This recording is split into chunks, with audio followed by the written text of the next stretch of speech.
So 5 নম্বরে আমাদেরকে কি বলছে, এ bar B plus A B বার উপরে একটা হোল বার আছে, প্রুফ করতে বলছে এ B plus A bar B বার। মূলত এটা হচ্ছে XOR এর সমীকরণ, এটা হচ্ছে XNOR এর সমীকরণ। তো এটা মোটামুটি গুরুত্বপূর্ণ আছে। আমরা শুরু করি। ফার্স্টে ডি মর্গান ভাঙবো।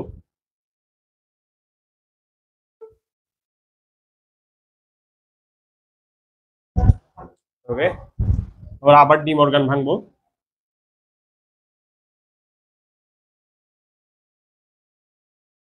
ব্র্যাকেট ইউজ করবো, বুঝছিলাম, চলে যাবে।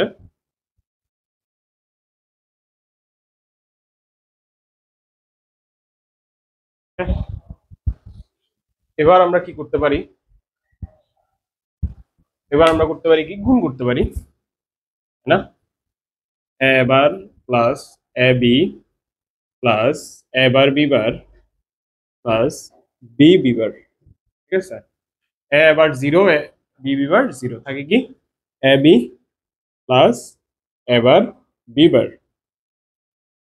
ওকে, তো এইভাবেই কিন্তু ম্যাথগুলা সহজে একটু চিন্তা করলেই করে ফেলতে পারবা। ডি মর্গান যেখানে আছে জাস্ট সুন্দর মতো সিকোয়েন্স ওয়াইজ ভাঙতে থাকতে হবে।